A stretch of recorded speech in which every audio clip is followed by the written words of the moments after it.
अथ द्वादशोऽध्यायः स्वस्थानी व्रत उपाख्यानम।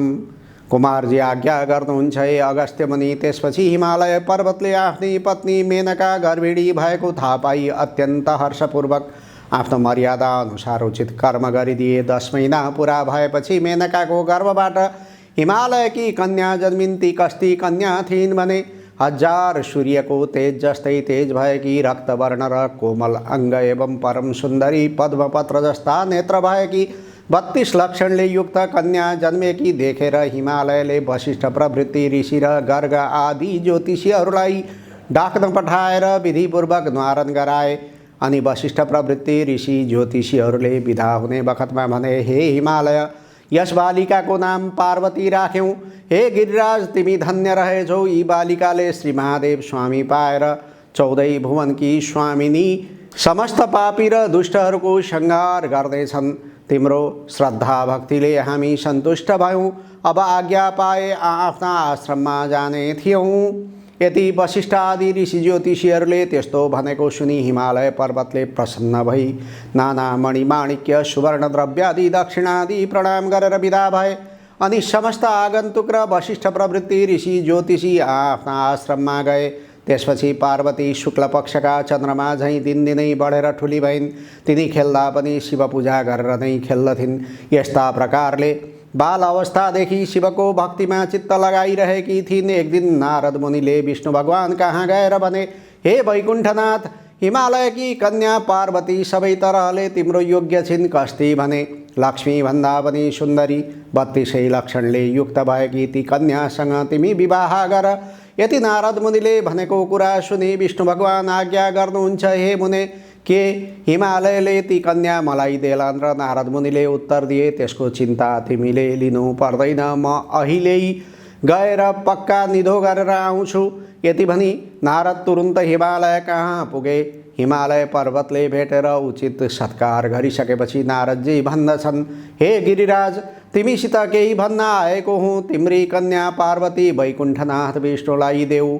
यदि नारद मुनिको कुरा सुनि प्रसन्न भएका हिमालय पर्वत भन्दछन्, हे मुने, यो अत्यन्त उत्तम कुरा भन्यौ। तिम्रो आज्ञाले मेरी पुत्री वैकुण्ठनाथ विष्णुलाई दिए। अब तिमी विष्णु कहाँ गएर यो कुरा भन। यदि हिमालय पर्वतले भनेपछि नारद मुनि वैकुण्ठ गएर हिमालयसित भएको सबै कुरा सुनाए। अनि हिमालय पर्वतले आफ्नी कन्या तिमीलाई दिन्छु भन्ने यति नारद मुनिको कुरा सुनेर विष्णु प्रसन्न भएर, हे नारद, तिमी धन्य रहेछौ, अब आफ्नो आश्रममा जाऊ भनेर विदा दिएपछि नारद मुनि आफ्नो आश्रममा गए। त्यसपछि हिमालय पर्वतले पार्वती कन्यादान दिन भनी सामग्री तयार परी नारद मुनिलाई डाकेर विष्णु कहाँ पठाई राम्रो लगन ठहराई। आफ्ना गुरु बृहस्पति आदि सम्पूर्ण देवता, यक्ष, गन्धर्व, किन्नर, दैत्य र नाग सबैलाई निमन्त्रणा पठाए। अनि विष्णु भगवान पार्वती कन्यादान लिन हिमालय कहाँ पुगे। उता मेनकाले हीरा, मोती, मणि, माणिक्य, नाना रत्नहरूले झकिझकाउ पारेर वस्त्र अलङ्कार पहिराई पार्वतीलाई सिँगारी राखेकी थिइन्। त्यो देखेर जया, विजया, अजिता, पराजिता, अपराजिता आदि सखीहरूले पार्वतीलाई भने, हे सखी, आज तिम्रो विवाह हुन्छ, विष्णुलाई कन्यादान दिन्छन्। यति सखीहरूले भनेको कुरा सुनि पार्वतीको मनमा शङ्का उत्पन्न भयो। मैले बाल्यावस्थादेखि नै श्री महादेव स्वामी पाऊँ भनेर धाइरहेकी छु। अझ पनि महादेवलाई नदिएर अरू कसैलाई दिए भने म आत्महत्या गरेर मर्नेछु। तिनको कुरा सुनेर सखीहरूले भने, हे पार्वती, त्यसो हो भने तिमी यहाँ नबस, हामी कसैले पनि नदेख्ने स्थानमा लुकाएर आउँछौँ, लौ हिँड। यति सखीहरूले भनेको सुनि, हे सखी हो, जसो गर्ने हो गर, म केही जान्दिनँ भनिन्। त्यसपछि सखीहरूले नदी तटको वनमा लगेर पार्वतीलाई कसैले नदेख्ने एकान्त ठाउँमा लुकाएर आए। त्यसपछि हिमालय पर्वतले आफ्ना गुरु बृहस्पतिलाई यज्ञमा बसाली सारा विधि गरिसकेर कन्यादान दिन पार्वतीलाई लिन पठाए।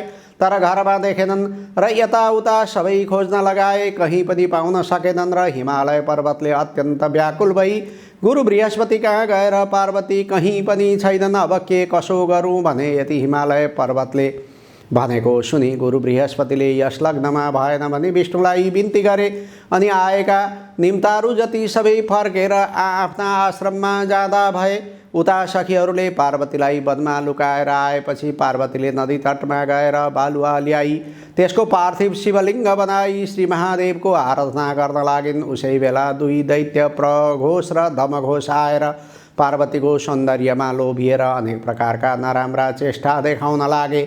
तिनको चेष्टा देखेर पार्वतीलाई रिस उठ्यो र उनले हेर्दा साथ दुवै भस्म भए अनि पार्वतीले बनाएको शिवलिङ्गबाट स्वयं महादेव प्रकट भई आफ्नो ज्योति स्वरूपको दर्शन दिनुभयो। हे पार्वती, तिमीले मेरो किन आराधना गरेकी भन्नुभयो। पार्वतीले बिन्ती गरिन्, हे जगदीश्वर, मैले बालककालदेखि नै श्री महादेव स्वामी पाऊँ भनेर हजुरलाई धाइरहेकी छु। मेरा पिता हिमालय पर्वतले विष्णुलाई कन्यादान दिन लाग्दा भागेर यहाँ लुक्न आएकी हुँ। मदेखि प्रसन्न भई रक्षा गर। हे प्रभु, मेरो इच्छा पूर्ण गराऊ। पार्वतीको यस्तो प्रार्थना सुनेर महादेव आज्ञा गर्दछन्, हे पार्वती, तिम्रा माता पिताले कन्यादान नदिई मैले तिमीलाई मेरी भन्न मिलेन। अब विष्णु आएर तिमीलाई जस्तो उपदेश दिन्छन् उसै माफिक गरे इच्छा पूर्ण हुनेछ। महादेवको यस्तो शिक्षा सुनेर पार्वतीले जो आज्ञा भनी साष्टाङ्ग प्रणाम गरिन् अनि महादेव अन्तर्धान हुनुभयो। त्यसपछि सखीहरू आएर पार्वती घर गइन्। छोरी आएको देखेर रिसाएका हिमालयले भने, हे पुत्री, तिमी कहाँ गएकी थियौ। पार्वतीले बिन्ती गरिन्, हे पिता, म बालककालदेखि नै श्री महादेव स्वामी पाऊँ भनी उनैलाई धाइरहेकी छु र उनकै ध्यान भक्ति पनि मेरो हृदयले सदैव गरिरहेको छ। हजुरले श्री विष्णुलाई दिन लाग्दा लुक्न गएकी थिएँ। आफ्नै पुत्री पार्वतीले यति भनेको सुनि उनको न्वारनका दिन वशिष्ठ प्रवृत्ति ऋषि र ज्योतिषीहरूले पार्वतीको विषयमा भविष्यवाणी गरेको सम्झी चुप लागे। त्यसपछि पार्वतीले विष्णु कहिले आउलान् र श्री महादेव स्वामी पाउली भनी अनेक तीर्थ व्रत दान धर्म जप तप नियम पालन गर्न लागिन्। फेरि निकै दिन बालुवाको शिवलिङ्ग बनाई पार्थिव पूजा पनि गरिन्। तिनको अडिग श्रद्धा एवं भक्तिभाव देखेर विष्णु भगवान गरुडमा चढी शङ्ख चक्र गदा पद्म धारण गरी पार्वतीको सामुन्य आएर आज्ञा गर्नुभयो। हे पार्वती, तिमीले अनेक तीर्थ व्रत दान धर्म पूजा पाठ यज्ञ आदि गरेको देख्दा म अत्यन्त प्रसन्न भएँ। तिम्रो मनमा जे इच्छा छ सो वरदान माग, म दिन तयार छु। विष्णु भगवानले यस्तो आज्ञा भएको सुनि पार्वतीले विनती गर्दछिन्, हे ईश्वर, हे परब्रह्म, हे परमात्मा, हे विष्णु, मलाई केही वरदान पाउनको इच्छा छैन, केवल महादेव स्वामी प्राप्त हुने वरदान बक्सियोस्। पार्वतीको यस्तो प्रार्थना सुनि विष्णु भगवान आज्ञा गर्नुहुन्छ, हे पार्वती, तिमीले परिश्रम साथ गरेका यी तीर्थ व्रत दान धर्म व्रत उपवास भन्दा पनि एउटा अति उत्तम र गोप्य कुरा भन्दछु। तिमी एक चित्त लगाएर ध्यानपूर्वक सुन। श्री स्वस्थानी परमेश्वरीको व्रत गर। यस व्रतको प्रभावले जगदेश्वर श्री महादेव स्वामी पाउनेछौँ, यसमा शङ्का छैन। श्री विष्णुले यति आज्ञा भएको सुनि पार्वतीले फेरि बिन्ती गरिन्, हे ईश्वर, त्यस व्रतको विधान के हो र त्यसमा के गर्नुपर्दछ यो सबै विस्तारपूर्वक आज्ञा गर्नुभयोस्। पार्वतीको यस्तो प्रार्थना सुनि विष्णु भगवान आज्ञा गर्नुहुन्छ, हे पार्वती, पौष शुक्ल पूर्णिमाको दिनदेखि व्रत आरम्भ गर्नुपर्दछ। एक दिन पहिले नै हात खुट्टाका नङ काटी स्नान गरेर पवित्र भई एक भक्त रही एक चित्त गरी नित्य मध्याह्नकालमा श्री महादेवको पूजा गर्नु र एक महिनापछि अर्थात् माघ शुक्ल पूर्णिमाको दिन अष्टोत्तर 100 रोटी, अष्टोत्तर 100 अक्षता, अष्टोत्तर 100 बेली पुष्प, अष्टोत्तर 100 कुड्का सुपारी, अष्टोत्तर 100 पान र जात जातका फलफुल नैवेद्य आदि सबै वस्तु तयार गरी आर्सी तामाको थालीमा ओमकार लेखी गङ्गा जलले स्नान गराउनु र श्रीखण्ड रक्तचन्दन लगाई पिताम्बर वस्त्र पहिराई धूप दीप नैवेद्य कस्तुरी भेटी दक्षिणा चढाई षोडशोपचार वा पञ्चोपचारले पूजन गरिसकी स्तोत्र पाठ जप ध्यान गरिसकी अर्घ्य दिनु।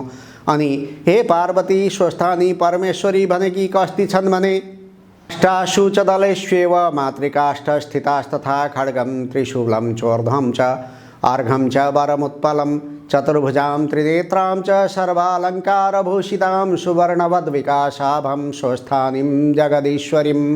यसको अर्थ हुन्छ अष्टदल पद्ममा अष्टमातृका, त्यसमाथि खड्ग त्रिशूल र वर नीलोत्पल हातमा धारण गरेकी, 4 बाहु र 3 नेत्र भएकी, अनेक प्रकारका अलङ्कार पहिरेकी, अनेक आयुध लिएकी, पीतवर्णभन्दा पनि अत्यन्त शोभायमान भएकी अस्ति श्री स्वस्थानी परमेश्वरीको ध्यान गरेर हे जगदीश्वरी भनी मनमनै उनीसित इच्छा भएको वरदान माग्नु अनि प्रसाद झिकेर अष्टोत्तर 100मा 8 रोटी 8 अक्षता 8 बेली पुष्प 8 पान 8 कुड्का सुपारी सगुन समेत आफ्नो पतिलाई दिनु, पति नभए छोरोलाई दिनु, छोरो नभए मित छोरोलाई दिनु र मित छोरो पनि नभए जुन कामना वा इच्छाले व्रत गरेको छ त्यो मेरो फलानु कामना पूर्ण होस् भनेर गङ्गामा बगाइदिनु। 100 रोटी आफूले फलाहार गर्नु, रातमा जागराम बसेर स्वस्थानीकै महिमा गान भजन कीर्तन गर्नु, सुन्नु र सुनाउनु। यति गरेपछि अवश्य इच्छा पूर्ण हुनेछ, यसमा कुनै शङ्का छैन। हे पार्वती, स्वस्थानी परमेश्वरीको प्रसाद लिने बेलामा श्री महादेव तिम्रो सामु आफै प्रकट हुनुहुनेछ। तिम्रो दृढ श्रद्धा भक्ति देखेर म प्रसन्न भएँ। यति भनिसकेर तिमीले महादेव स्वामी पाए भनी विष्णु भगवानले वरदान दिनुभयो।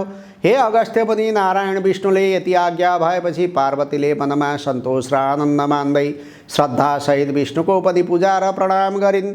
तिनले पूजा गरिसकेपछि विष्णु भगवान विदा भएर गरुडमा चढी त्यहाँबाट अन्तर्धान भई वैकुण्ठ धाममा जाँदा भए। जय जय इति श्री स्कंदपुराणे केदारखंडे माघ महात्म्ये कुमार अगस्त्य संवादे श्री स्वस्थानी व्रतकथायां श्री विष्णु द्वारा पार्वती प्रति स्वस्थानी व्रत विधि वर्णनं नाम 12ोऽध्यायः।